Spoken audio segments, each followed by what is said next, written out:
First of all, I'd like to begin by acknowledging the land, traditional custodians of the land that we meet on today, and express our gratitude that we share this land, our sorrow for some of that sharing, and sorry for some of the cost of that sharing, and my hope and belief that we can move to a place of equity, justice and partnership together.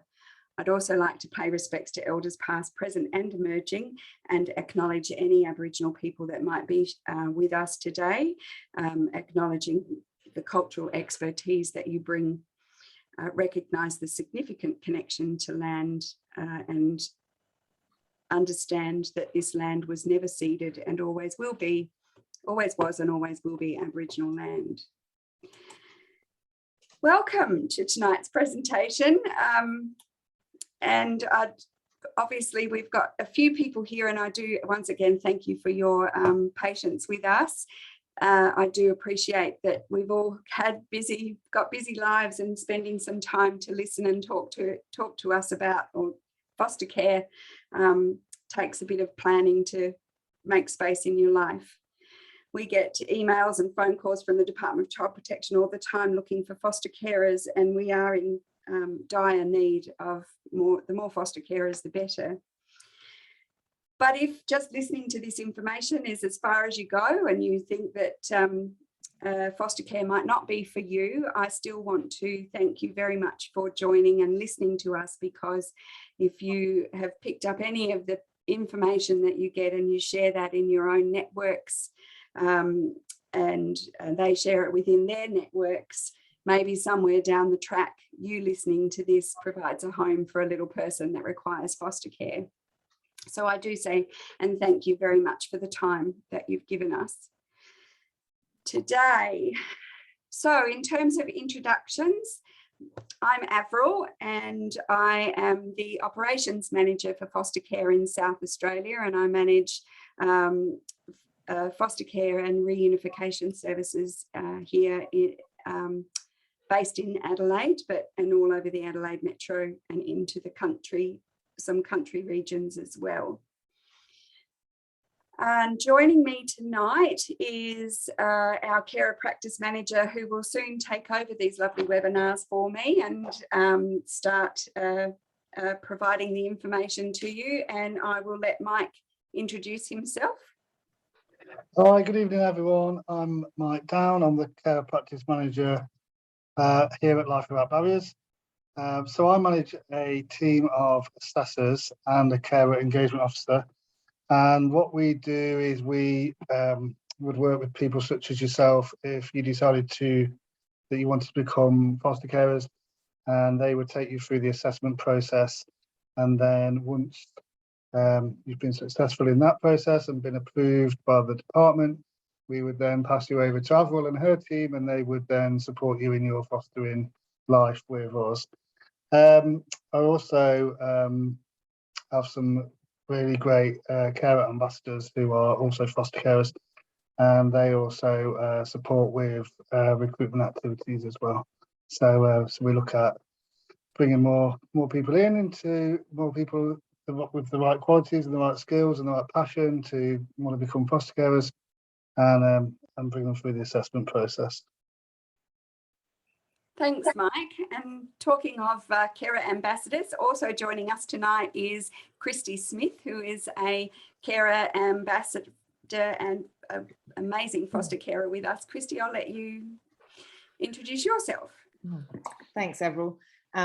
So yeah, I do the ambassador role, which is pretty much just spreading awareness of the need for foster carers from the perspective of someone that is a carer.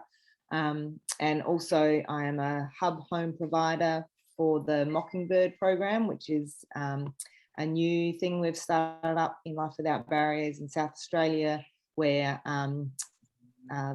we provide a peer support role for other carers that are within Life Without Barriers. So that's been really exciting to be part of getting that up and running, and excited to see the support we can provide for other carers and for the children in their care. So yeah.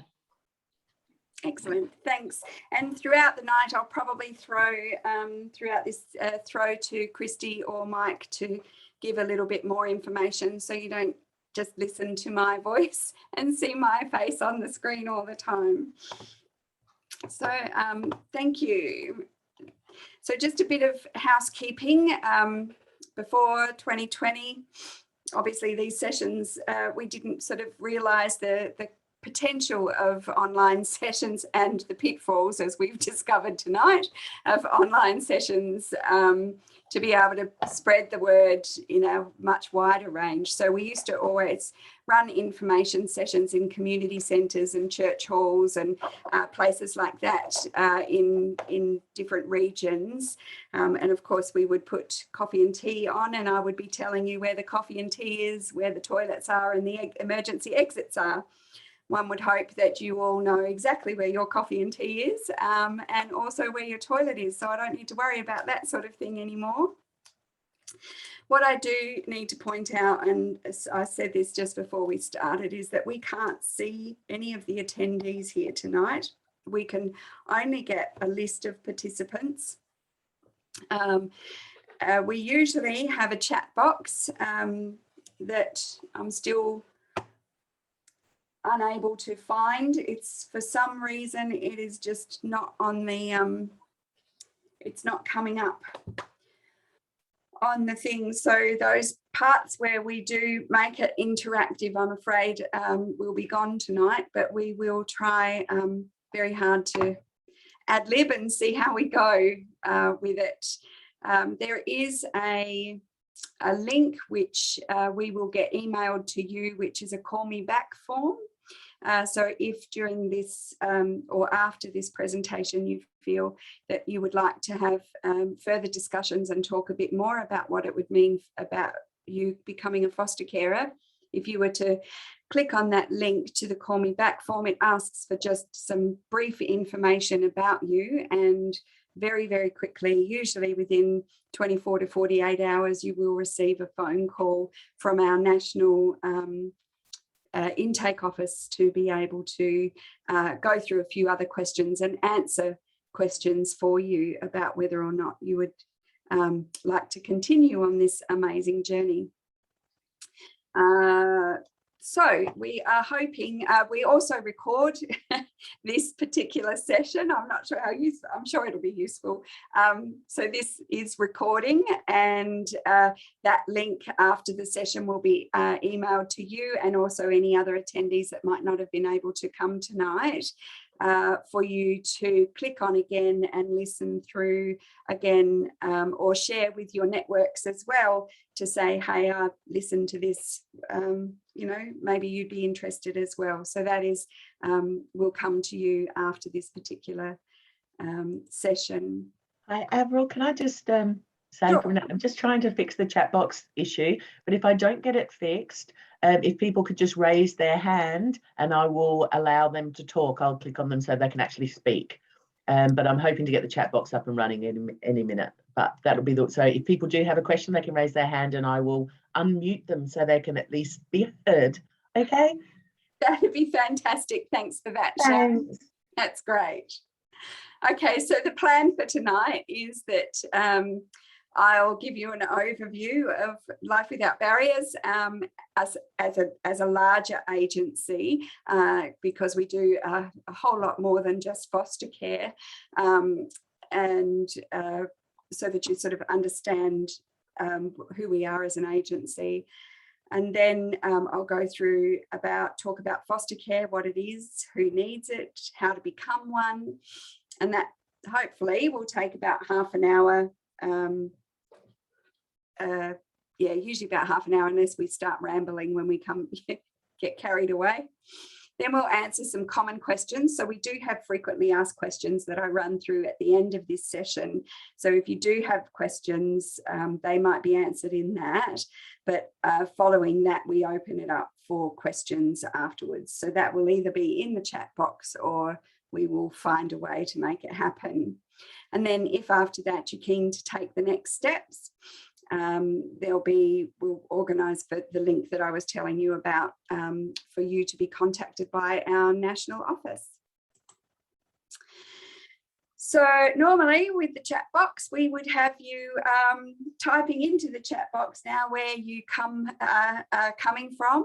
Quite often we've got people from all sorts of regions. This particular webinar is open to anyone in South Australia, actually anyone in Australia who happened to come across the Facebook ad or whichever ad has happened. And we do get people watching and interested in foster care from all over the state. We predominantly at the moment provide a service to all metro regions, Murray Bridge and the Hills as well, out through and past Murray Bridge into those regions. We also have a service in Mount Gambier and up in the mid-north, sort of ranging from Gawler right out to Port Pirie, Kadina, Moonta, and those areas as well. So we do cover quite a large area, and we've got a lot of child and family practitioners to support in many regions. Generally, again, another question, how long have you thought about foster care? Some people will see an ad and click on it straight away, and others spend many years thinking about it. The average is usually around 2 or 3 years, I think, over my experience here and watching people type that into the chat box. So before we get right into the nitty-gritties of foster care, as I said, I'll give you a bit of an idea of who Life Without Barriers is as an agency and all of the other things that we cover. We are a leading national social purpose organisation with a mission that's always been to change people's lives for the better. We support well over now to 23,000 people in more than 500 communities across Australia. We were founded in 1995 in Newcastle, New South Wales, and our initial services were to meet the needs of people with a disability. Our head office remains in Newcastle with a satellite national office in Sydney, and obviously offices in every other state and territory, although I'm not sure, I don't think we've got an office in Canberra.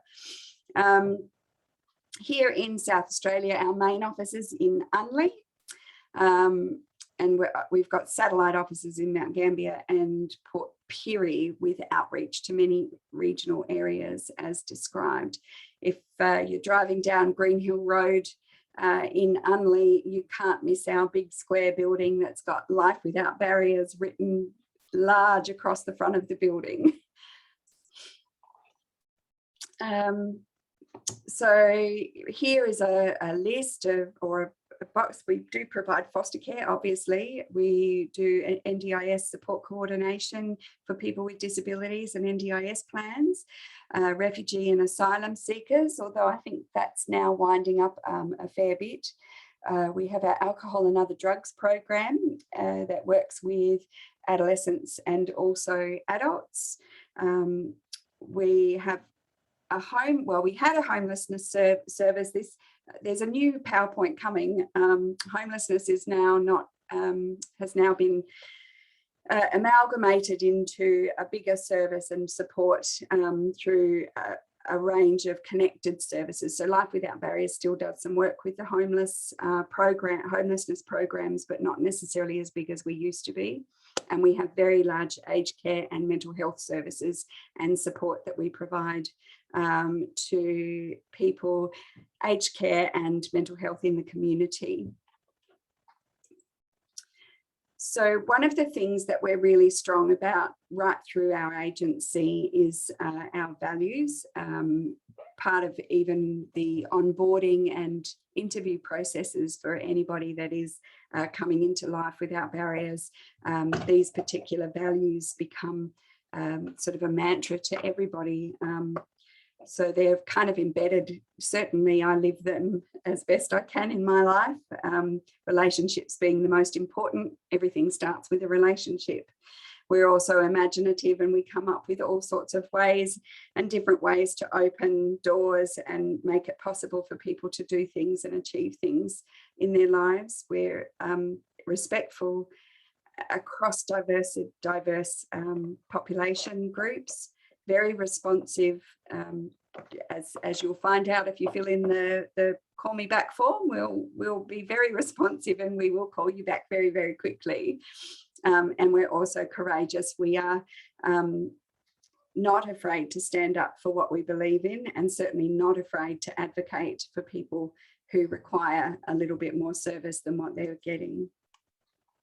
The other thing, especially around foster care, is the responsibility for child safety. So we've got a very, very strong mission statement in this regard for caring for children.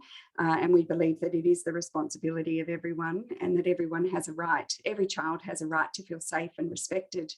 And we have a responsibility to make sure that their safety comes first, and that they're well cared for and protected from abuse and given the respect that they deserve. As such, we've got training program called We Put Children First, Understanding Child Sexual Abuse, which you can access on our website. It's just plain and simple, even if you're not a foster carer. If you want to find out more, if you do become a foster carer, this training becomes a mandatory module online for you to complete, and a number of other aspects to that, sort of making We Put Children First. And a lot of that was born of the Royal Commissions into child sexual abuse in institutional care. And what we find is that if we educate carers and the public around noticing and understanding children and how they feel and the kind of behaviours that they might express if they don't feel safe, we provide a much safer environment for them. So we move on now to what is foster care, and basically the short, sharp and shiny of it, it's a temporary or permanent placement of children who are unable to live with either of their birth parents due to factors relating generally to child abuse, neglect, abandonment, and or child safety issues of other types. Foster care provides a secure, safe environment for children, while the Department of Child Protection determines the next steps in ensuring that child's safety. Children coming into foster care at all ages, including newborns straight from the hospital. Some children will stay in care for a day only, others a few weeks, some for years, some will be placed in foster care permanently. Sometimes a child can enter a family as a temporary or a short-term placement and end up being there permanently. As you work through the assessment process with our assessors, and also in the early stages with our carer engagement officer, who's normally here but not well tonight, Cherie would help you to start trying to get a grasp and an understanding of what sort of foster care you would be looking for. In particular, we're very, very keen on finding specialist foster carers, which I'll explain about a little bit later, and also specialist respite carers. But whatever you choose to do, your commitment will be very, very valued. We appreciate you considering foster care at this point, and we'll appreciate you more and more as we move through this particular assessment process. So there are two main differences to foster care. One is the length and the type of stay, and one is the complexity of needs of the children that require foster care. So the needs of a young person needing a placement can vary in complexity. They can be quite obviously lots of disability requirements, but also complex trauma, and we help to support you to move through and understand and be able to respond and provide the right level of care for those children. So the length of stay, we have short-term or emergency placements, which are based on, if you become an emergency foster carer, it means just you need to be ready and prepared for a phone call from Life Without Barriers to say, hey, we've got a little child sitting at an office here that requires a placement. We'll be there in half an hour to drop that child off. So it does require someone who's quite flexible, and people that are really flexible and able to manage a little bit of uncertainty around not knowing who the child is to start with, holding that child in a safe space while some really urgent work is done to work out what's best and what the next steps are. And then sometimes that can move into a short-term placement. So an emergency placement is about 7 days long. After 7 days, it becomes a short-term placement where the young person stays while further assessments are done to find out what is the best, the best place for this young person to be, or what support do the parents need to be able to return the child back to the parents' care. And then we have long-term foster care. Obviously, whilst all of those assessments happen, the outcomes can be to return the child to their biological parents. There may be someone in the family network that the child can be placed with, keeping the child within family and community wherever possible, so it's familiar. And then when that's not possible, for either of those options, then we look to long-term care, which is a court order by the youth court until the young person turns 18 years of age. And obviously beyond, once young people get firmly ensconced in foster care, they do tend to stay and become just part of the family and become the adult children once they turn 18.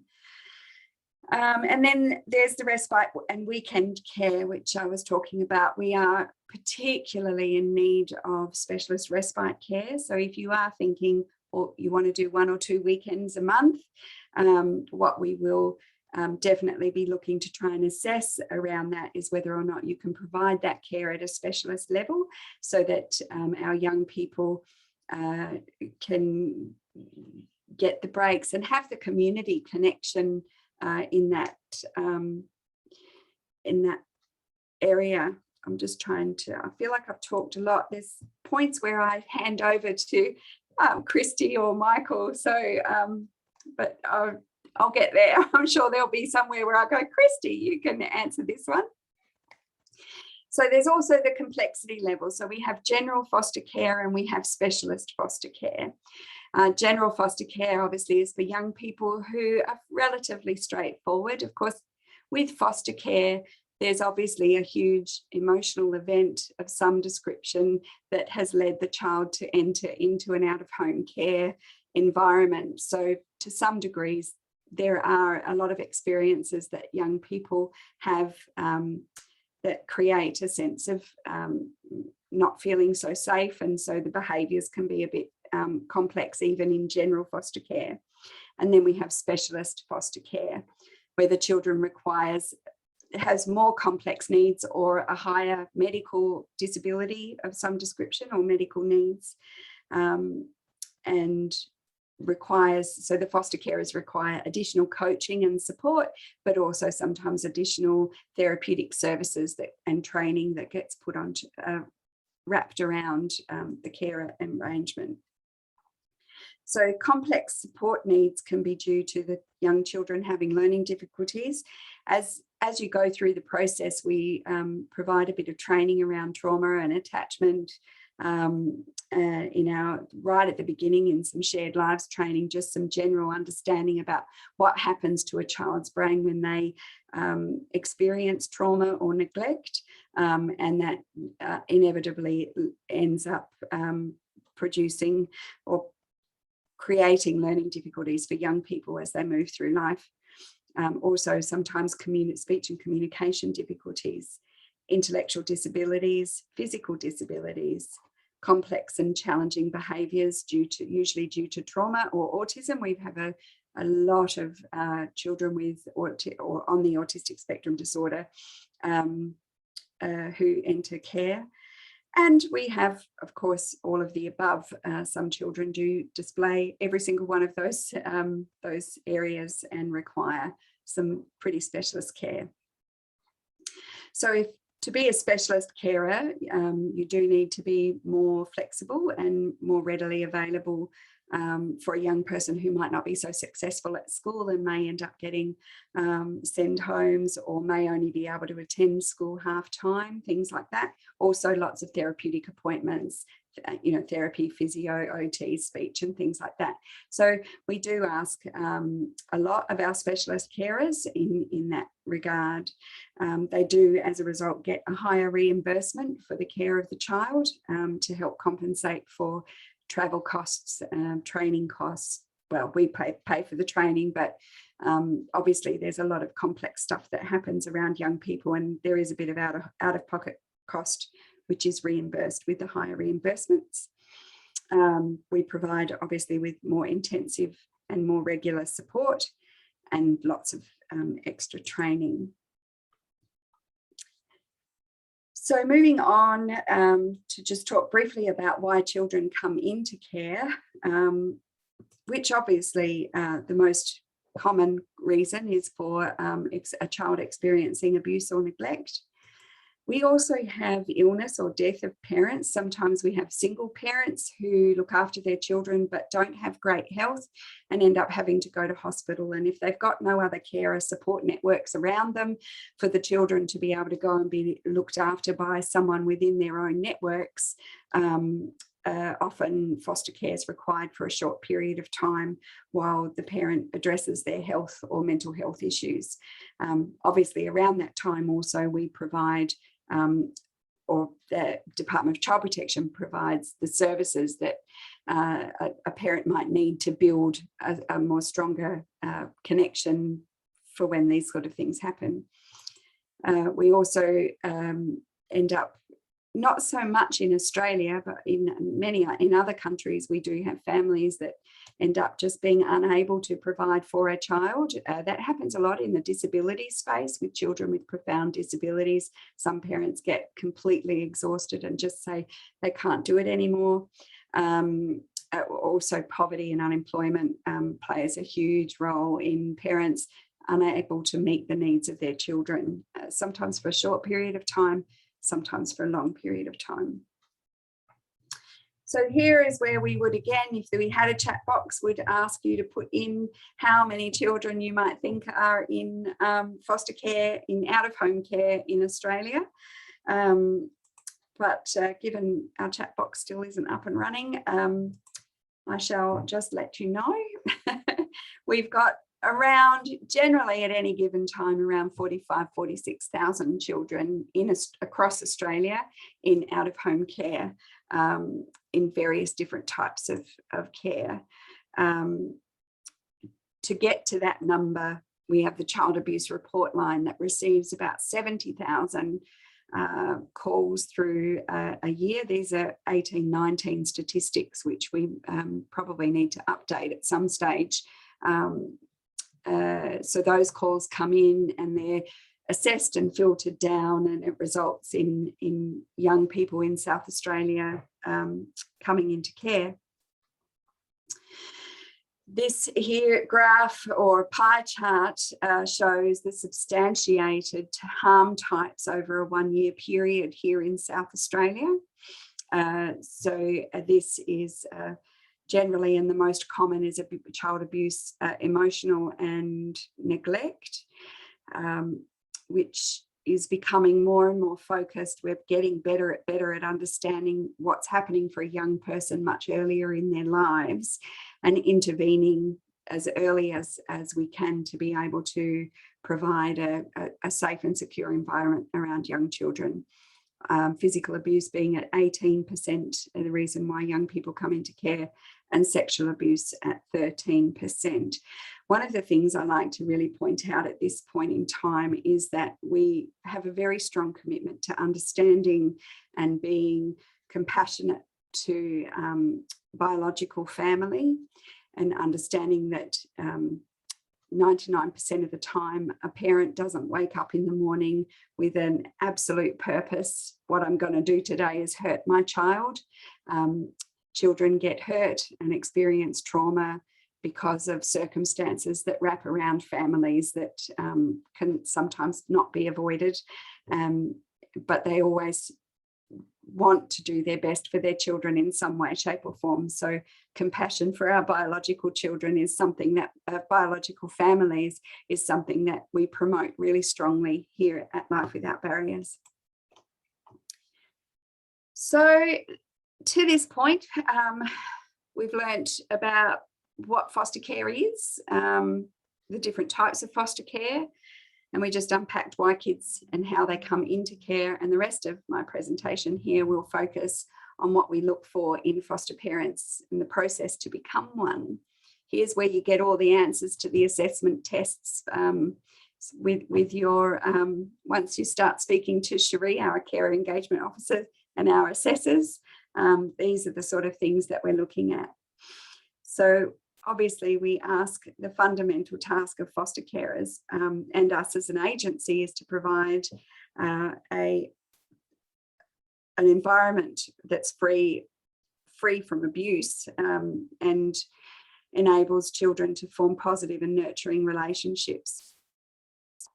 Also, we help them to build new skills so young people can grow up in their family home and not know what a healthy relationship looks like, and in foster care what we need to do and what our mission is to show children what healthy relationships are and how to navigate and experience the world around them in a positive way.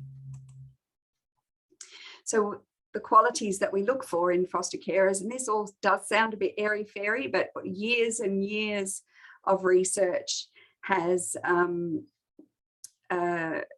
shown us that the best foster carers that we can get are people that show these particular traits, where they're warm and nurturing just in their everyday lives, altruistic, wanting to be and do and provide foster care because they want to give something back to society, and they feel like they've got something really positive to give, that they're curious and flexible, inclusive of family, so always understanding that biological family and a child's history is really, really important, that there's a level of sensitivity around that and around a child's behaviour, curiosity and sensitivity around their behaviour and where that's coming from, that carers are willing to invest time and money into looking after children. And also one of the biggest things that I think is really, really important is that they need to be open to throwing that parenting 101 handbook out the window. Our foster carers and many foster carers have raised their own children really, really successfully and have done so by using the standard books on this is the way that we care for children. This is the way children grow up well. When we look at caring for children who've experienced any sort of trauma, those general techniques that are suggested by, the super nanny and things like that, don't often work with our children. And so we provide you with a whole range of responses and ways to look after and bring up children who've experienced foster care. And some of it's quite counterintuitive. And what we ask of our foster carers is to trust us, that we rely and we base all of this coaching and all of this information on really good evidence-based research that says this is how children are able to heal from trauma. So if you're able to believe in us and trust in us, that when we're telling you and giving you the training about how to look after children, it sometimes is counterintuitive, but believe me, when it's done right, it works exceptionally well. So I'll just hand over to Kristy here and just ask Kristy to ask perhaps what she sees, or say what she sees as being the most important trait a foster carer should have. Just so I can have a drink of water. Go for it, Avril. Yeah, I think having that understanding, like you were saying, of the normal parenting skills or style doesn't necessarily meet the needs of children with trauma. We have raised numerous children of our own, some still children, but some are adults. And yeah, I keep having to reflect and do things differently with our long-term foster child, who is a teenager.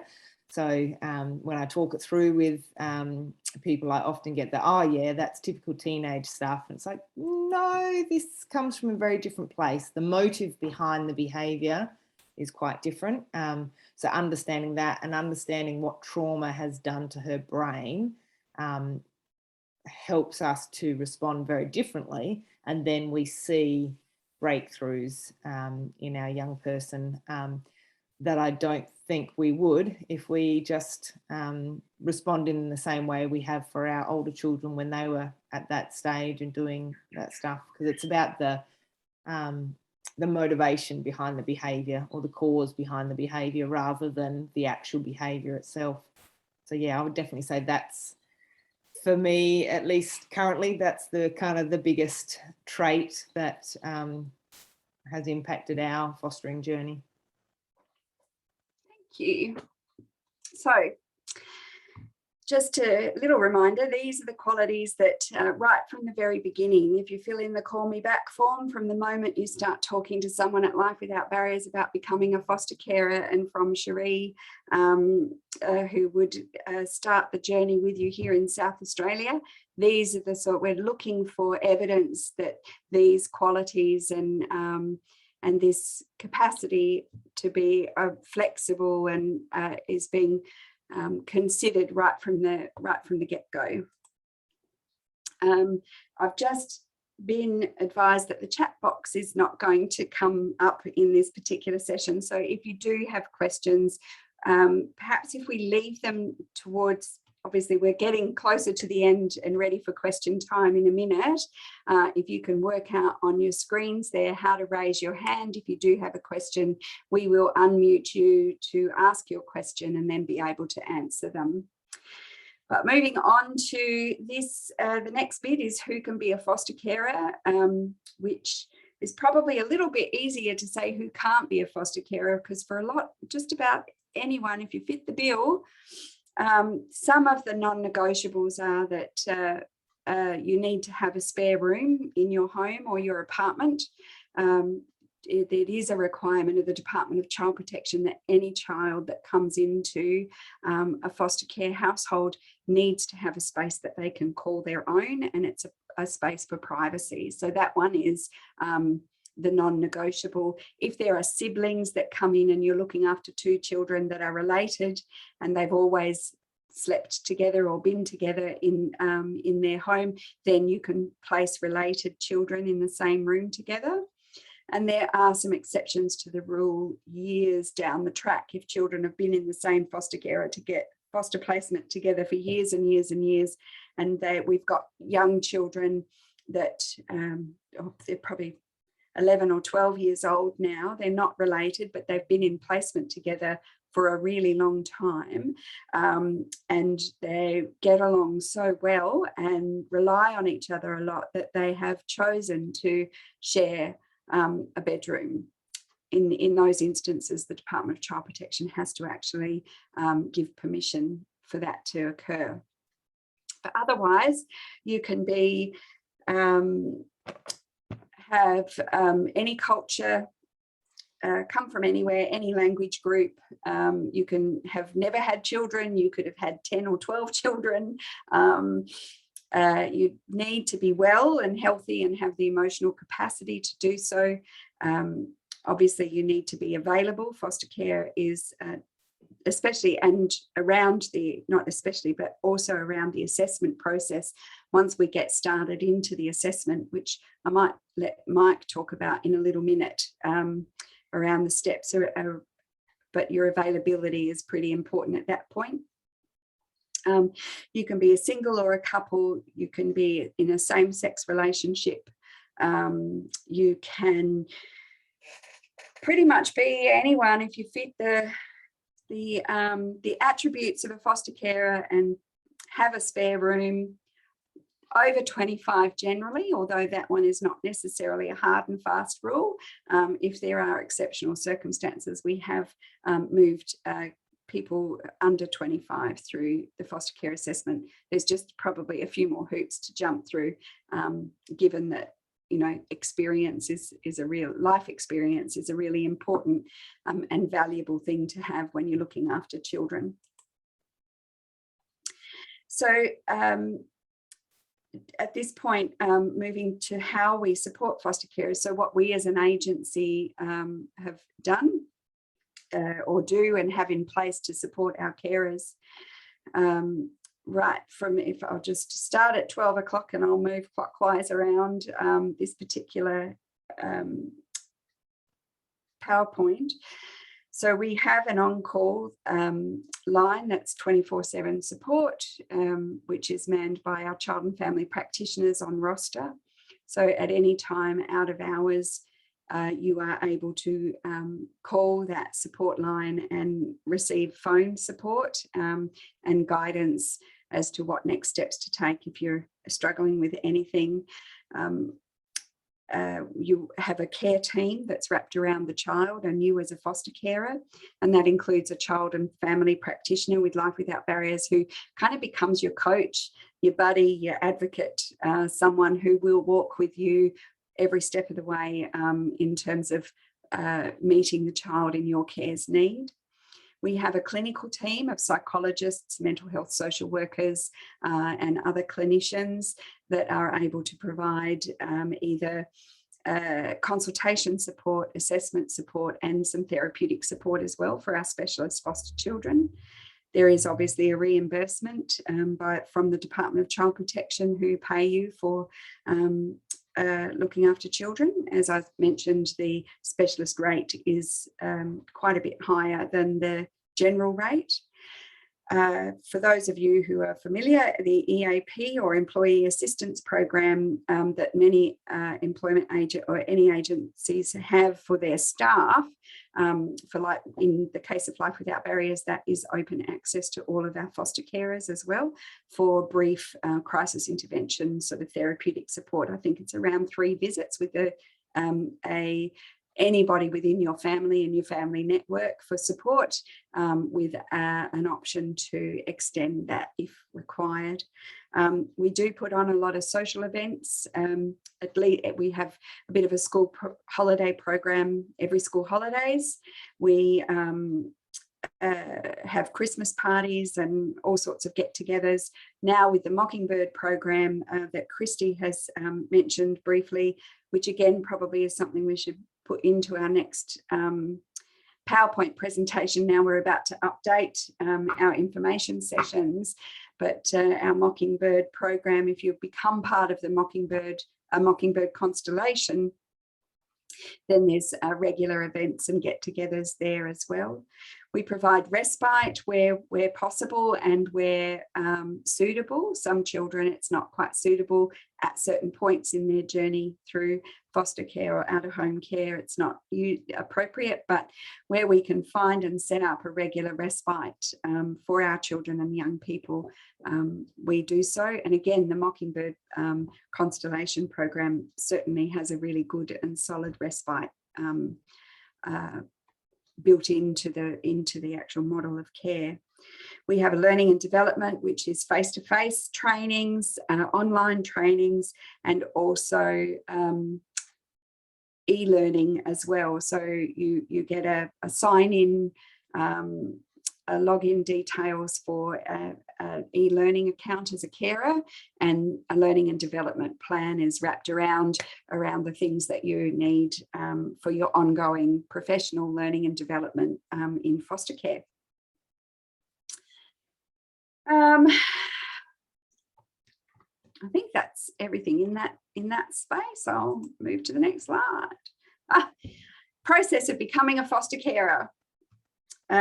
Obviously, we have the inquiry stage, which includes this information night.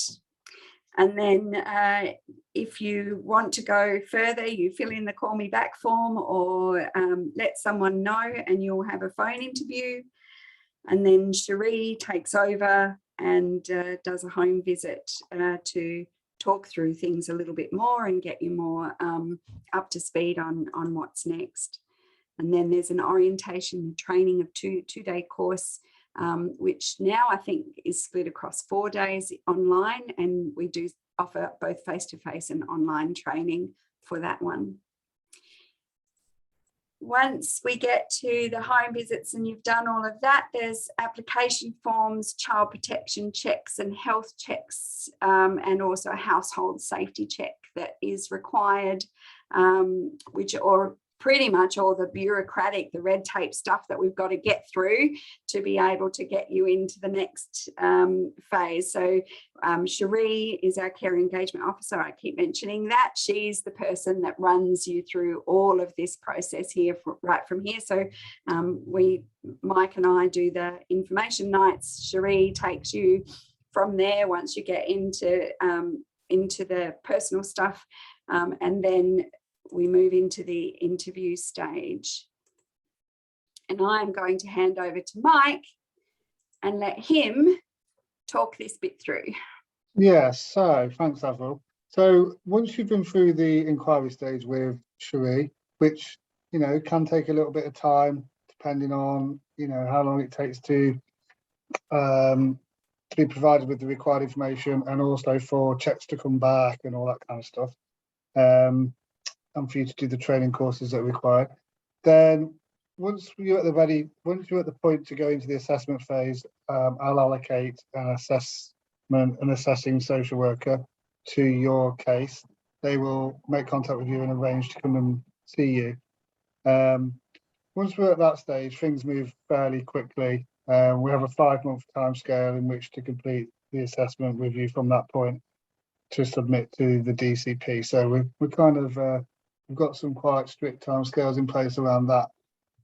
What they will do with you is they will over a course of 5, 6, 7 visits to your house, they will talk to you and try and gather the required evidence that the DCP are looking for. So what the DCP are looking for are suitable people to look after some of the most vulnerable children in our society. So they're looking for evidence around, you know, skills, knowledge, and experience.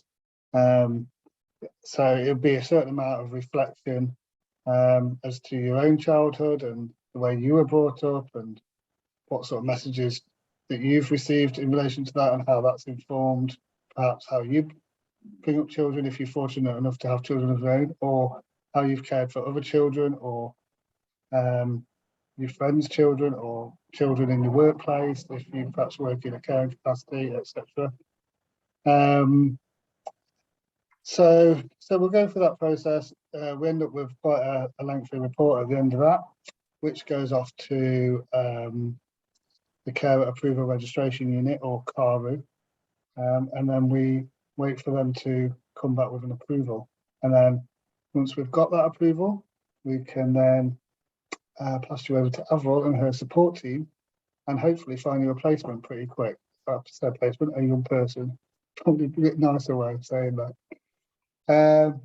So yeah, so that's the assessment process in a nutshell. Is there anything else you want me to say about that, Avril? No, I think you've pretty much covered it.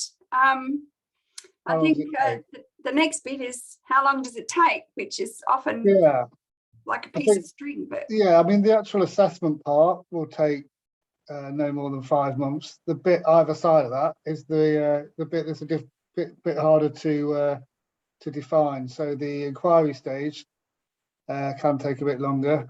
There's a few variables there, and the time we're waiting for CARU to approve it is out of our control as well. But sometimes it can be a few weeks, sometimes it can be a few months. So it just depends how busy they are really at their end. But yeah, essentially the questions that you probably need to ask yourself if you are looking at becoming foster carer is around, you know, is it the right time for you now? And these are the questions that you probably need to really consider.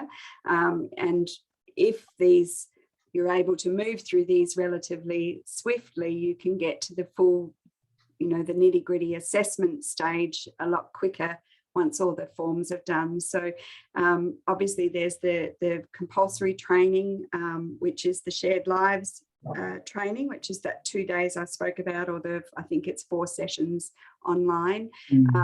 Safe environments training, and another one called trauma and attachment, is it?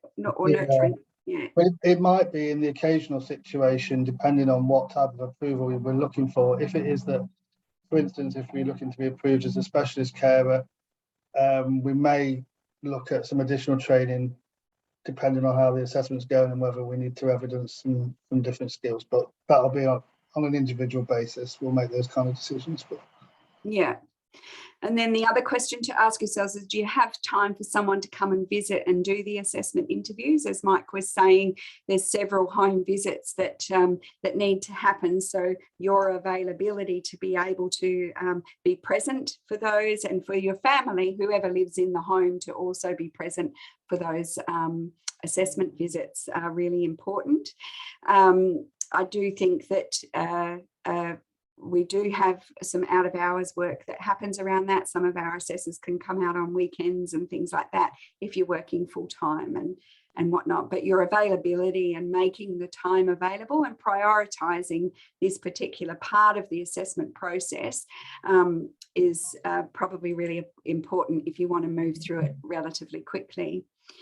Also, it's really important to be sure that the other members of your family, even those that aren't, that those people that you see and are around you as your regular networks, even if they don't live with you, are they in a good place, and are you in a space where they can be supportive of you in making the decision to be a foster carer, and to be able to be a positive part around you in that as well. And also, quite often we have a lot of foster carers who have chosen to do foster carers because they've had an experience in their own lives. It might not be foster care, but it could be something, myself getting into this industry, I have a foster brother. I've grown up my whole life with foster, understanding what foster care is and understanding the reasons why children come into care. Whilst I myself didn't ever make a choice to look after foster children, what I wanted to do was be part of a bigger structure to be able to provide something so people can look after children in foster care successfully. So in saying that, those situations and events that have happened in your life that may have led you to say that you want to give something back and you want to be able to support someone, you need to have, if any of that was particularly traumatic yourself, it's really important that that's been reconciled, that you're for yourself and you're in a really good place and feeling strong and positive. So really, that's kind of the end of the session. I think I have managed to get through this. It's been so strange not being able to have the chat box at this stage, because I'd be referring to it and asking questions and people would be writing stuff. But I do appreciate you sticking with us and hanging in there and listening to everything. And as I said, if this is as far as you go, I do thank you from the bottom of my heart for actually coming and listening, and do please encourage you to share any information, share the links with people in your network to be able to for them to consider being a foster carer. I'm now going to run through some frequently asked questions, just to be able to if everybody wants to frantically write that link down, you could do it straight away, but otherwise the link will be sent to you in an email. That's the Call Me Back form, that TFAF forms would bring up just a very quick page for you to just put in your brief details, when's the best time to contact you. And as I said, within about 24 or 48 hours, you're likely to receive a phone call from our National Inquiry Service. So frequently asked questions, we will go through this. And Kristy, I'm handing over to you for this one. Can I take a foster care child on holidays? I think you've come back, haven't you? Yeah, the short answer is yes, depending on how far you want to go and for how long. So if it's just a local holiday, just let your worker know, let the caseworker know, just so they know where the child is, dates, locations, etc.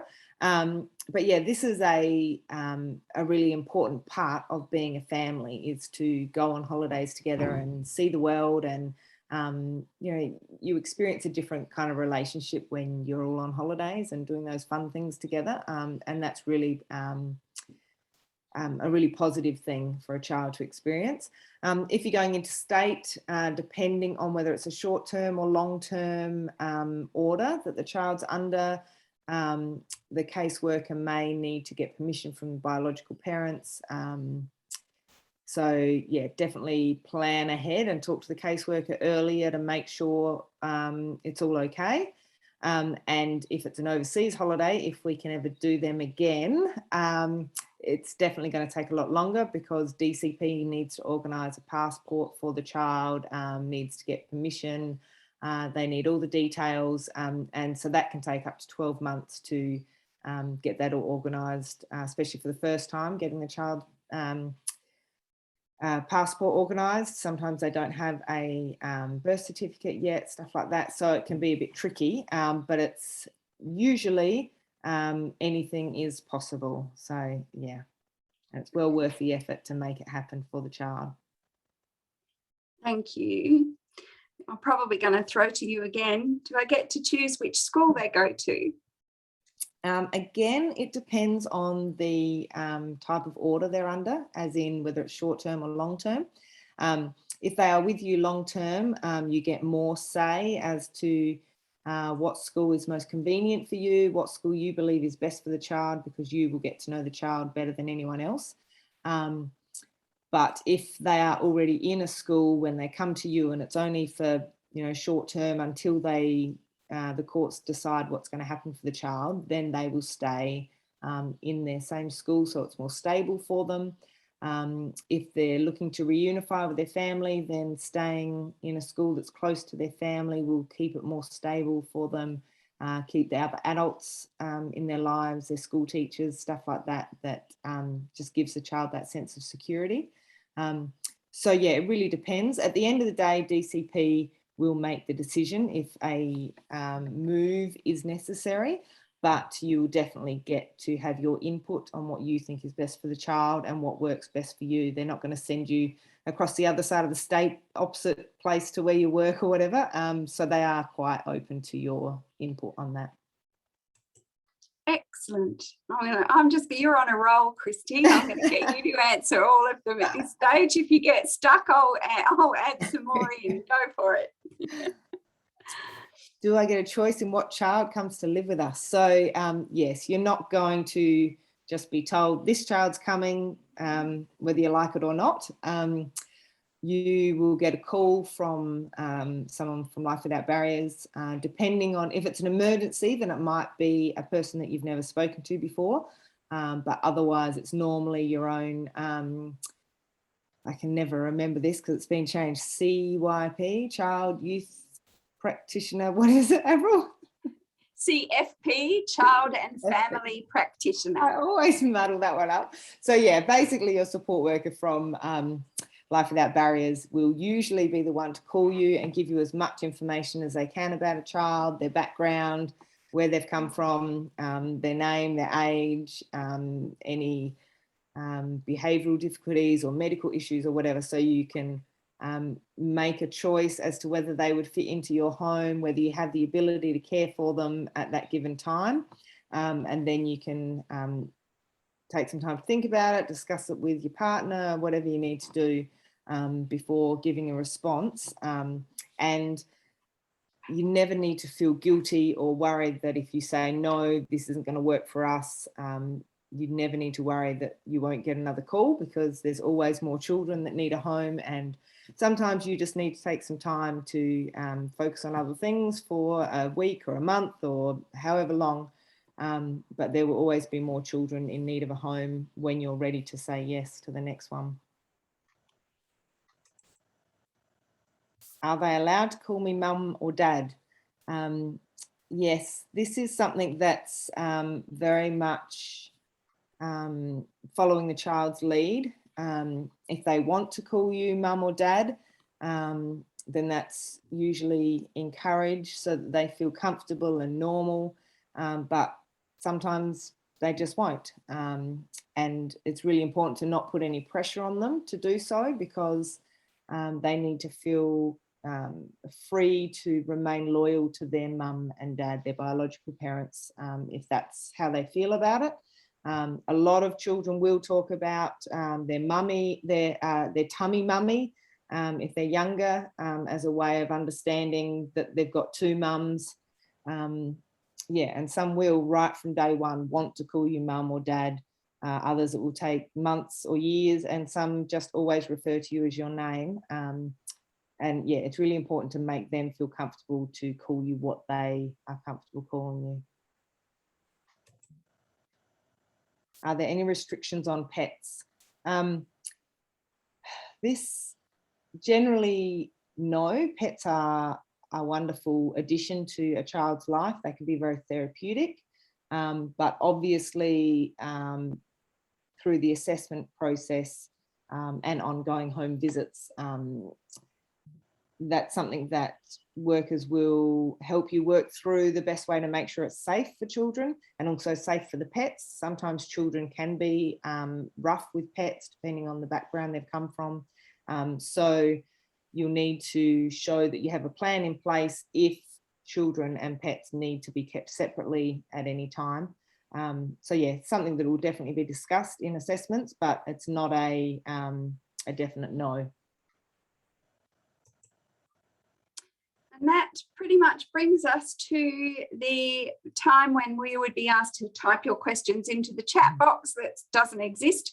I do believe that we've worked out why it doesn't exist, and it's because of the way that the Zoom settings have been changed, obviously by someone in our national office. So we've got to get back to setting those, setting the parameters of our conference webinars back to what we normally have.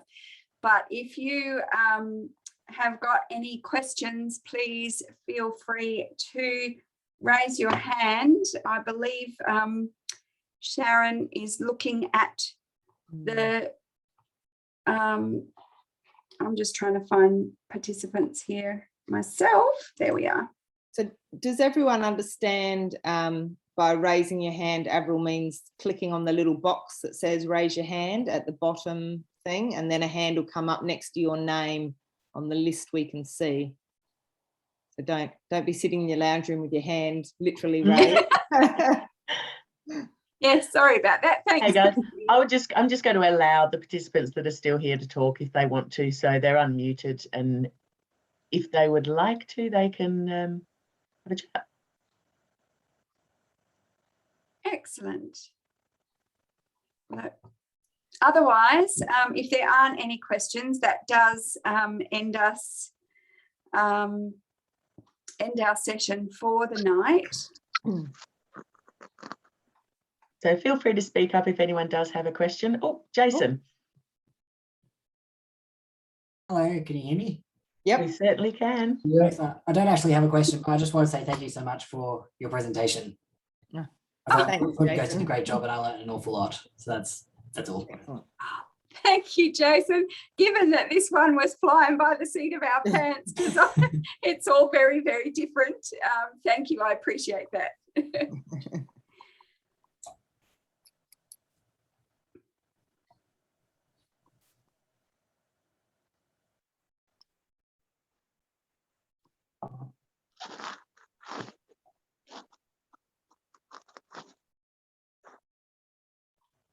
I have a question for you, Avril. How old is too old to be a foster carer? Well, if you're fit and healthy, the average age actually for foster carers is, I think, across Australia is about 65 years of age. A lot of people that hit retirement then decide that they've still got so much to give, and now they're not working and they're really happy to go for it. But we also have obviously our, young adults in their, late 20s, early 30s, right up to, we've got respite carers that are 70 and coming up to 80 years old, that are still very strong, very healthy, very vibrant and active members of the community. And they are, so even if you're well and truly into your 70s, it's worth ringing up and talking about it if you're still interested. Thanks. And is there a particular age or type of child? What is the biggest need? Like, what are the hardest kids to place? I think obviously we do have a lot of difficulty placing young people, usually from about the age of 11 up to 17. That's kind of the age range. Although at the moment, the referrals that are coming in, we're really struggling to even find placements for toddlers. We've got a number of 4-year-olds that are we're still scrambling to try and find placements for. And we also have quite often sort of 9, 10, 11 years old is probably the age range that we would really love for foster carers to be open to providing care for. Young people at that age are at a certain stage of development that makes their experiences have a great impact on their behaviour. So there is a lot to learn from little people about how they work and how they operate and how they see the world. And the training that we provide allows you to have opportunities to be really curious about what sits under the behaviour for young people that are displaying stuff that's just totally out of this world for our normal experiences. Once you sort of understand the formula around what makes this young person tick, you can start to get creative about the way you might respond to that young person and the way you can provide learning experiences to the young person that helps to heal and helps them to understand how they fit in the world and how they can best move through the world in a way that's far less violent, for want of a better word, for them. So we do a lot of work with our carers to help them understand children, and quite often it's around that between 10 and 12 years of age.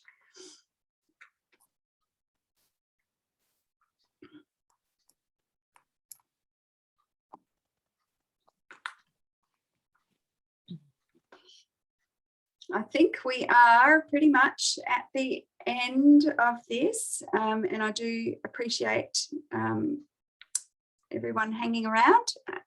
If there's no more hands up, I'm more than happy to end things here, and feel free. We will work very, very hard at getting you a copy of this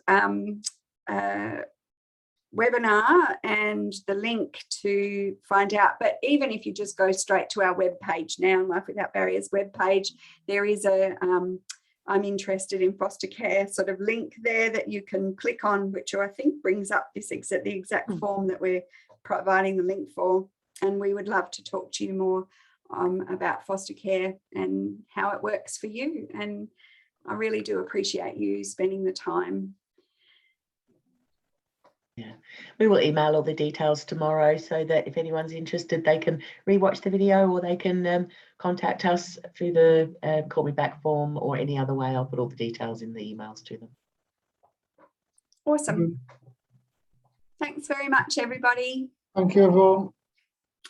Thanks, Mike. Thank you. Thanks, Kristy. No worries, Kendall. Thank you. Thanks.